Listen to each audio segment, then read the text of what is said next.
Hey, my name's Caleb. I'm 30, living just outside Phoenix, Arizona, in a small apartment that's more functional than fancy. I work as a salesman at a mid tier car dealership, the kind of place where the lot is half shiny new sedans and half used trucks, with a few too many miles.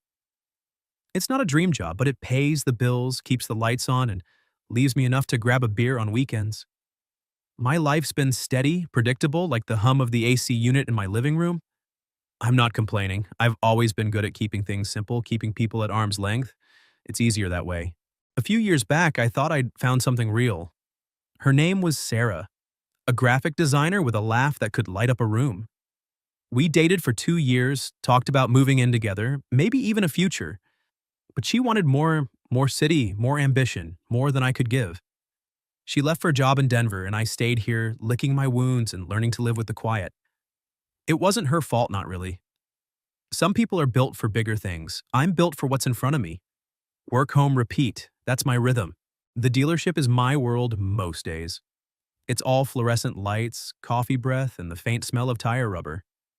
I'm decent at my job, good enough to close deals without being the sleazy salesman stereotype. My customers like me because I don't push too hard. I let them come to me. My boss, Mr. Wallace, says I've got a calming presence. He's 52, lean with a voice so steady it makes you wonder what he's really thinking. He's not the warm and fuzzy type, but he's fair, runs the place like a tight ship. I respect him, maybe even fear him a little. There's something about his quiet control that keeps you on edge. Wallace's wife Vivian is a bit of a mystery. I've seen her at company events, holiday parties, the occasional charity auction. She's 38, always dressed like she's stepping out of a magazine, tailored dresses, subtle jewelry, hair pulled back just right. But it's her eyes that stick with you. They're sharp, like she's seeing through everything, but there's a sadness there, a weight she carries behind her polite smiles. She's not the kind of person you chat up casually. At those events, she'd nod at me, maybe exchange a quick, "Nice to see you, but nothing more." I figured that's how it should be. She's the boss's wife, after all. It was a Friday evening, one of those desert nights where the heat lingers, even after the sun's gone down. I was wrapping up at the dealership, shutting down my computer, ready to head home to my couch and a cold soda. The lot was empty, save for a couple of cars waiting for pickup tomorrow. Most of the staff had already left, and the place was quiet except for the hum of the vending machine in the break room. My phone buzzed as I grabbed my keys. It was Wallace. "Caleb." He said, his voice as even as ever. "I need a favor. I'm stuck in a meeting with some investors across town. Can you pick up Vivian and drive her home? She's at the coffee shop on 7th Street. I froze for a second. It wasn't the kind of request you say no to, not from Wallace. But it felt off. I'd never been alone with Vivian, never even had a real conversation with her. Why me? Why not a cab or one of her friends? But I swallowed the questions and said, "Sure, no problem. I'll head over now." "Good man," he said, and the line went dead. No pleasantries, just business. I locked up the office, got into my beat-up Chevy pickup, and drove towards 7th Street. The coffee shop was one of those trendy spots, exposed brick string lights, the kind of place that charges $6 for a latte. I pulled into the lot, scanning for Vivian. My palms were sweaty, though I couldn't tell if it was the heat or something else. I spotted her through the window, sitting alone at a corner table, staring at her phone like it held all the answers in the world. She wasn't dressed like she usually was, no sleek dress or heels. Just a simple white blouse and jeans, her hair loose, framing her face. She looked different. Smaller somehow. I parked and walked inside, the bell above the door, jingling softly. Vivian looked up, her eyes meeting mine. For a moment, neither of us said anything. Then she gave a small nod like she'd been expecting me. "Caleb," she said, her voice soft but steady. "Wallace sent you." "Yeah," I said, shifting my weight. "He's tied up. Asked me to drive you home." She gathered her purse, stood, and followed me to the truck. The air between us was heavy, not quite awkward, but not comfortable either. I opened the passenger door for her, and she slid in without a word. As I got behind the wheel, I glanced at her. Her hands were folded in her lap, her gaze fixed out the window. The sadness in her eyes was sharper now, like it had nowhere to hide. I started the engine, the low rumble filling the silence. "Home's not far," I said, trying to keep it light. "Should be there in 15. She didn't respond right away. Then, so quietly, I almost missed it, she said, "Caleb, can you not take me home?" Her words hung in the air like a low note from a song you can't shake. Caleb, can you not take me home? Vivian's voice was soft, almost a whisper, but it carried a weight that made my hands tighten on the steering wheel. I glanced at her expecting a smile or some sign she was joking, but her eyes were fixed on the dashboard distant, like she was seeing something beyond the cracked vinyl of my old Chevy. I cleared my throat, trying to keep my tone steady. Oh, what do you mean? Where do you want to go? She turned her head slightly, just enough for me to catch the flicker of something in her expression, exhaustion maybe, or something heavier. Somewhere with music, she said. Somewhere with people. Anywhere that's not his house. The way she said his house hit me. Not our house, not home. It was like she was talking about a place she didn't belong to. I should have said no. I should have told her I'd take her straight to their gated community, to the big house, with the manicured lawn I'd only seen from the outside during a company barbecue. I was just the guy who sold cars for her husband, not her friend, not her confidant. But something in her voice, that quiet plea, stopped me. I'd spent enough nights alone in my apartment to know what it sounded like when someone was drowning in their own silence. Okay, I said before I could overthink it, I know a place. I turned the truck away from the direction of her neighborhood, heading toward the edge of Phoenix, where the city lights dimmed into something softer. The lounge bar I had in mind wasn't fancy, just an old spot called the Desert Note, tucked between a laundromat and a pawn shop. It was the kind of place where the regulars knew your name but didn't ask questions, where the music was always live and the drinks weren't overpriced. I'd gone there a few times after Sarah left, when I needed noise to drown out my thoughts. Vivian didn't say anything as we drove. The radio was off, and the only sound was the hum of the engine and the occasional rattle of something loose in the dashboard. I glanced at her again. Her hands were still folded in her lap, but her fingers were twisting the edge of her blouse, a small nervous habit that made her seem less like the polished woman from company events. Her perfume, something light like jasmine, mixed with the faint leather smell of my truck's seats. It was subtle, but enough to make me hyper-aware of her sitting there just a foot away. We pulled into the gravel lot of the Desert Note. The neon sign flickered, casting a warm red glow over the entrance. Inside, it was exactly as I remembered: dark wooden walls, a small stage with a guy strumming a guitar, and a scattering of tables with people nursing drinks. The air smelled of whiskey and cedar, and a slow jazz tune curled through the room like smoke. Vivian hesitated at the door, her eyes scanning the place like she was stepping into another world. You sure about this? I asked, holding the door open.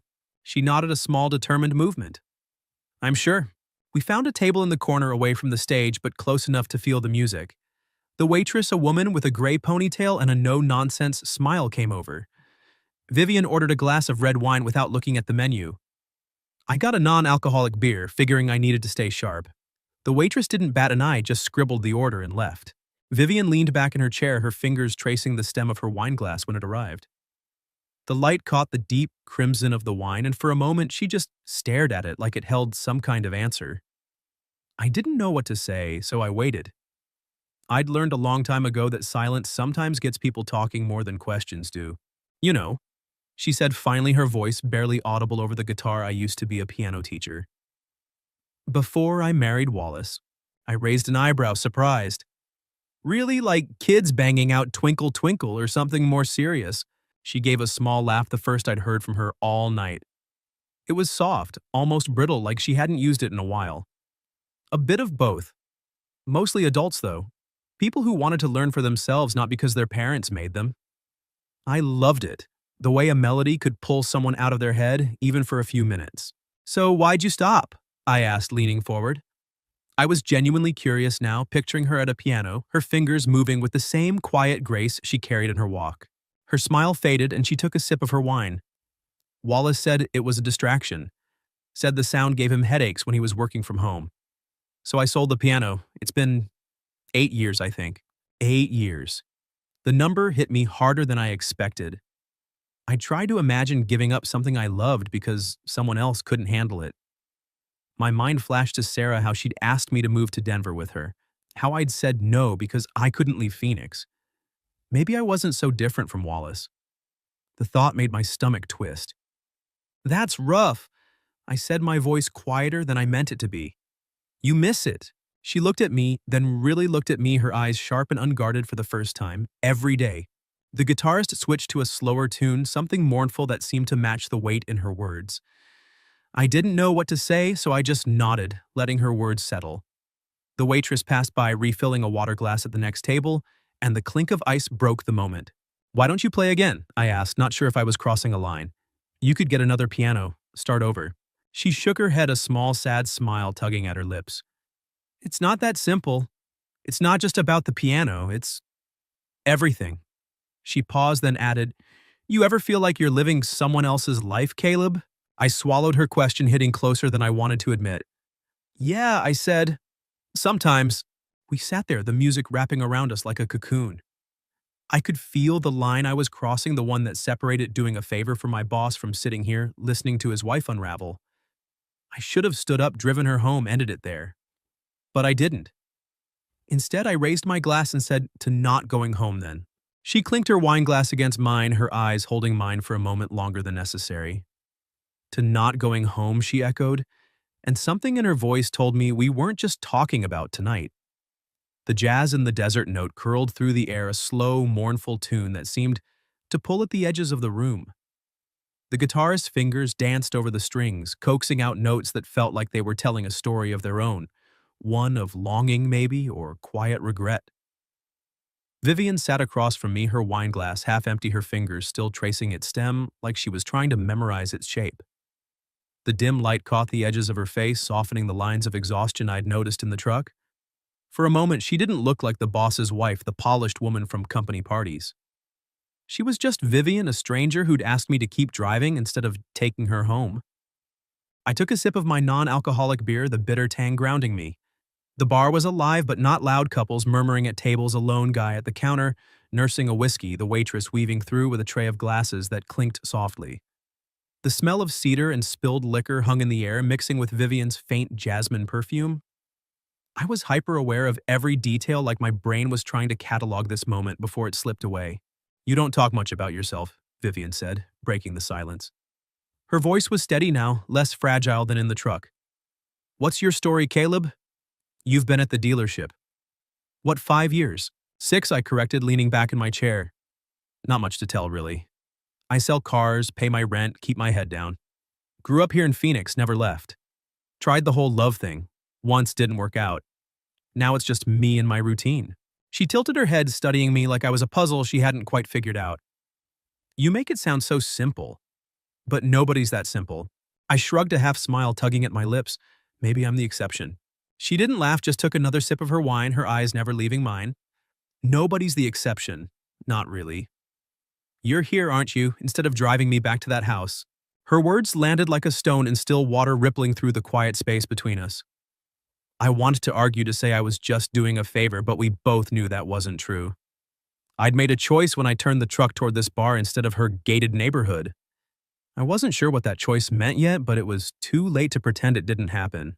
"Fair enough," I said, my voice quieter. "So what's your story, Vivian, beyond the piano?" She let out a breath, almost a laugh, but it was laced with something heavier. "Beyond the piano, there's not much to tell either. Married Wallace at 25, thought it was love. Moved into his world, his house, his rules. Quit teaching because it didn't fit his schedule. Now I'm here." She gestured vaguely at the bar, the wine, the moment. Trying to remember who I was before I became Mrs. Wallace. The way she said Mrs. Wallace carried the same weight as his house in the truck.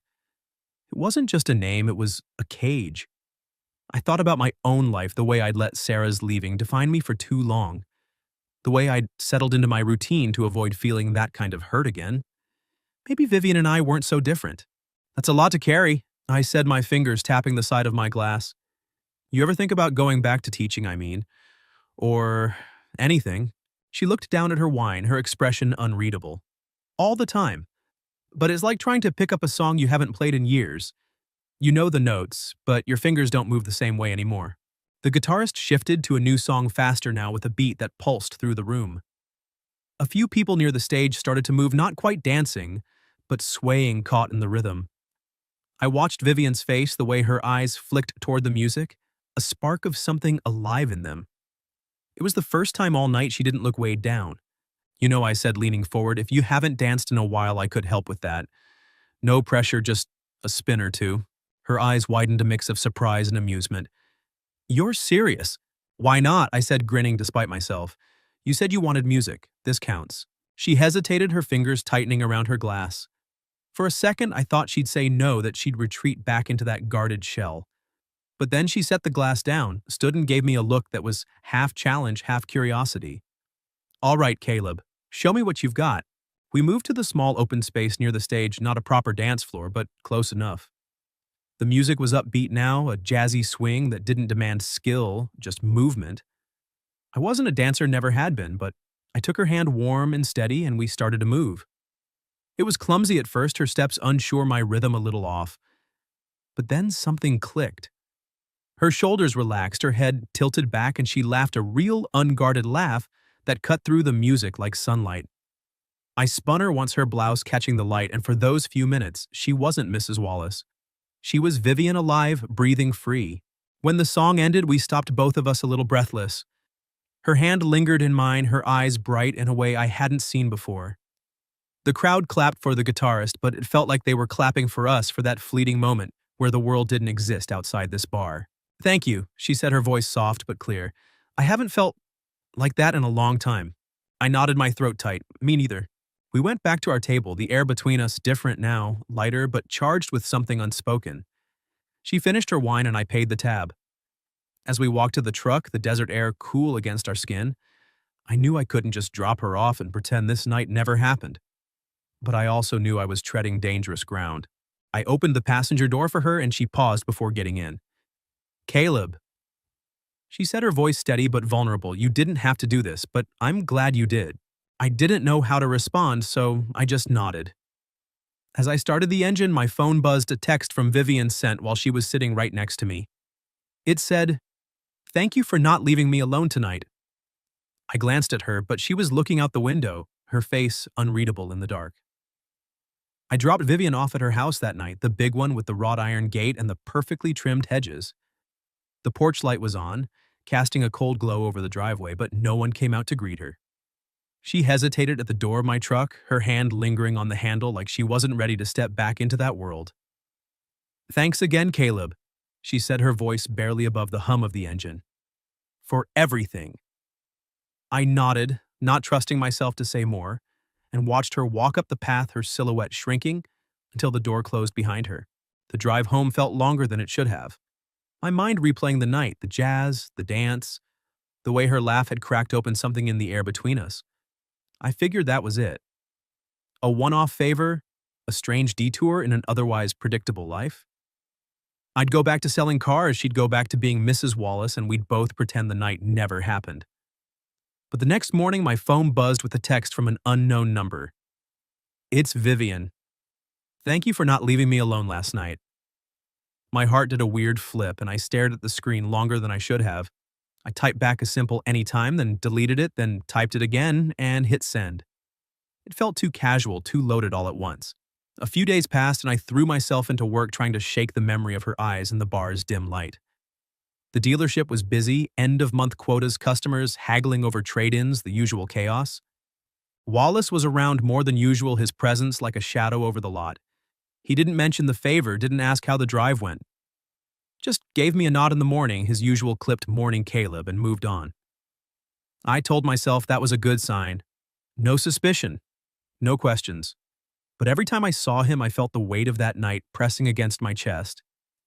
Then on Wednesday, another text from Vivian. Coffee. There's a place on Camelback Road. Noon. I stared at the message during my lunch break, sitting in the break room with a half-eaten sandwich. I should have said no. I should have kept my distance, drawn the line I'd already smudged. But I typed back, sure. See you there, and spent the rest of the morning distracted messing up a customer's paperwork and having to redo it. The coffee shop was small, tucked between a bookstore and a yoga studio with mismatched chairs and a chalkboard menu. Vivian was already there when I arrived, sitting at a table by the window, a black coffee in front of her.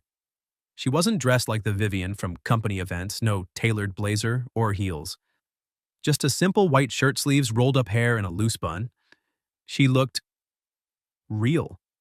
Tired maybe, but real. Her eyes lit up when she saw me, a small smile breaking through the weight I'd seen in them before. Caleb, she said, standing to greet me. You came. Wouldn't miss it, I said, sliding into the chair across from her. The barista called my order a medium black 2 sugars, and I paid before sitting back down.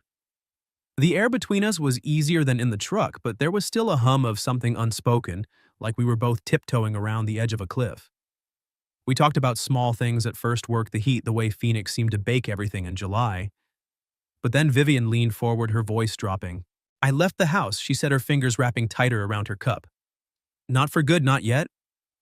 But I'm staying with a friend for a few days. I needed space. I nodded, trying to process it. Space from what? From him? From everything. She looked out the window, her gaze distant. Wallace isn't cruel, not in the way people think. He's just absent, always has been. The house, the life, it's all his. I'm just decoration. She laughed, but it was hollow. I told him I needed time to think. He didn't fight it, just said, do what you need to do. Like I was returning a car with a defect. I didn't know what to say. My own breakup with Sarah had been messy, emotional, full of accusations and tears. This was different, quiet, controlled, but no less painful. What's your plan? I asked, keeping my voice steady. She shrugged, a small, defiant movement. I don't know. I'm figuring it out. I started looking into teaching again. There's a community center looking for music instructors. It's not much, but it's something. Her eyes met mine, and for the first time I saw a spark of hope. I want to live, Caleb, not just exist. We met a few more times after that coffee, a walk through a park, once a quick lunch at a taco stand near the dealership. Each time Vivian seemed a little lighter, a little more like the woman who'd laughed during that dance. She talked about her old students, the way their faces lit up when they nailed a difficult piece. I told her about my dad, how he'd taught me to fix cars before he passed, how the smell of motor oil still reminded me of him. We didn't talk about Wallace, not directly, but his shadow was always there, in the way Vivian's phone buzzed with his texts and the way she flinched when she mentioned home. I knew I was in over my head. Every meeting, every conversation pulled me deeper into something I hadn't signed up for. I wasn't just the guy who'd driven her to a bar anymore. I was the guy she texted at night, the guy she called when she needed to talk. And I liked it too much. I liked the way she listened when I talked, the way she saw through my deflections. But I also knew the risk. Wallace wasn't just my boss. He was a man who controlled everything around him, and I was treading on his territory. It all came to a head on a Monday morning. I was in the showroom going over inventory with a coworker when Wallace called me into his office. The door closed behind me with a soft click, and he didn't look up from his desk. Sit, he said, his voice flat. I sat, my pulse already racing. The office smelled of leather and his cologne sharp and expensive. He finally looked up, his eyes cold but not angry. I know about the bar, he said, and the coffee shops, the walks. My stomach dropped. I opened my mouth to explain, to say it wasn't what he thought, but he raised a hand. Don't. I'm not blind, Caleb. Vivian's been different lately. And I know you're part of it. I swallowed, my throat dry. It's not like that, Mr. Wallace. I don't care what it's like, he cut in, his voice still calm, which somehow made it worse. Vivian's always been restless. She'll find someone like you, someone who listens. Someone who makes her feel alive, but you'll lose more than you gain. Think about that. He didn't yell, didn't threaten. Just leaned back in his chair, his gaze steady. You're a good salesman, Caleb. Don't throw that away. I walked out of his office feeling like I'd been punched in the gut. I handed in my resignation a week later, no drama, no explanation. Just a letter on his desk and a quiet exit. The dealership wasn't home, but it was stable, and I just burned that bridge. I told myself it was for the best, that I needed a clean break. But deep down I knew it was because I couldn't face Wallace every day, knowing what I'd done, what I was still doing. I took a job at another lot across town, smaller, less pay, but it was a start. Vivian and I kept talking, though. She was living with her friend now, taking steps toward a divorce. She'd started teaching again, just a few hours a week at the community center. She sent me a video once, a kid playing a shaky fur Elise, her voice in the background patient and warm. It made me smile, but it also made me ache. We were connected now, tied by something I couldn't name, and I wasn't sure where it was leading. The last time I saw her before everything settled, we met at that same coffee shop on Camelback. She looked different, still tired, but stronger, like she was carrying herself instead of being carried. I'm moving forward, she said, stirring her coffee. It's scary, but it's mine. I nodded, my chest tight. You deserve that. She reached across the table, her hand brushing mine. So do you, Caleb. Don't let this us hold you back. I wanted to tell her it wasn't holding me back, that it was pulling me forward, but I didn't. Some things were better left unsaid, at least for now. It was a late afternoon in Phoenix, the kind where the sun hung low, painting the sky in streaks of orange and pink. I was at a gas station just off the highway filling up my truck, the familiar smell of gasoline mixing with the dry desert air.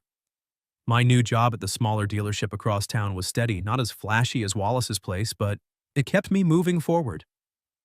The past few weeks had been quiet, a blur of early mornings and late nights, trying to rebuild my routine after leaving everything behind. Vivian and I still texted short messages here and there, but we hadn't seen each other since that last coffee shop meeting. I told myself it was for the best that we both needed space to figure out what came next. I was screwing the gas cap back on when I heard a voice behind me. Caleb. I turned and there she was, Vivian standing by a small blue hatchback, a grocery bag tucked under one arm. She wasn't the polished Mrs. Wallace from the company parties, nor the fragile woman from that night at the bar. She was just Vivian jeans, a loose sweater, her hair pulled back in a messy bun. Her eyes, though, still carried that spark, the one I'd seen when we danced, when she laughed like she meant it. Vivian, I said, a smile creeping up before I could stop it. Didn't expect to see you here. She shifted the bag to her other arm, her lips curving into a small grin. I could say the same. You ripping through gas like you're on a road trip. I laughed, leaning against my truck. Nah, just keeping the wheels turning. You? Errands, she said, nodding toward her car. Trying to live like a normal person for once. She paused, then added, You got a minute? Want to grab a coffee or just drive somewhere? I should have said no. I should have kept the distance I'd been trying to maintain. But the way she looked at me, open and unguarded, made it impossible. Yeah, I said. Let's drive. We climbed into my truck, her grocery bag stashed in the back seat. The radio was off and the only sound was the low rumble of the engine as we pulled out of the gas station and onto the open road. Phoenix stretched out around us, strip malls giving way to quiet streets, then to the wide, empty desert roads where the city felt like a memory. The windows were down, the warm air rushing in, carrying the faint scent of creosote and dust. Where to, I asked, glancing at her. She shrugged, her eyes on the horizon. Doesn't matter, just keep going. So I did. We drove past low hills, past cacti standing like silent sentinels, the sky deepening as the sun dipped lower. Vivian leaned back in the seat, her hands resting loosely in her lap. She looked different now, lighter, like she'd shed a weight I hadn't fully understood until it was gone. I'm teaching again, she said after a while, her voice cutting through the hum of the road. 3 classes a week at the community center. Mostly beginners, a few kids, one guy who's got to be pushing 70. It's not much, but it's mine. That's great, I said, and I meant it. I could still picture that video she'd sent, her voice guiding a kid through For Elise. You sound like you're finding your way back. She nodded, her fingers brushing a strand of hair behind her ear. I am. It's slow, but it's real. I signed the divorce papers last week. It's done. I kept my eyes on the road, but my chest tightened. How do you feel? Scared, she admitted, then laughed softly. But free. For the first time in years, I feel like I'm not living someone else's life. We drove in silence for a bit, the kind of silence that didn't need filling. The desert stretched out endless and open, the last light catching the edges of the mountains in the distance. I thought about my own life leaving the dealership, starting over the way I'd been running from my own ghosts since Sarah left. Vivian wasn't the only one finding her way back. You know, she said, turning to me, I meant what I said that night at the bar. I didn't need you to save me. I just needed someone to see me, to listen when I couldn't say everything out loud. You did that, Caleb, and I'll always be grateful. I glanced at her, my throat tight. You did the same for me. I was stuck, just going through the motions that night. It woke me up. She smiled, a real one, the kind that reached her eyes. So what now? Where do we go from here? I didn't have an answer, not really. But as the road stretched out ahead, I felt something settle in me, something sure. Wherever you want, I said, as long as you're okay with me driving. She laughed, the sound bright against the quiet of the desert. Deal. But don't expect me to pick a destination. I'm done with plans for a while. We drove on, the lights of Phoenix fading behind us. The air was cool now, the stars starting to prick through the sky. Vivian reached over, her hand resting lightly on mine on the gear shift. It wasn't a promise, not a declaration. Just a moment, real and unforced. Caleb, she said, her voice soft. Thank you for not trying to fix me, for just being there. I squeezed her hand, my eyes still on the road. As long as you keep getting in this truck, I'll keep showing up. She leaned her head against the window, her smile faint but steady. For the first time in my life, I don't feel like I'm just someone's wife. The road kept going, and so did we. No destination, no rush. Just two people who'd found something real in the quiet spaces between their lives. It wasn't a fairy tale, and it didn't need to be. It was enough.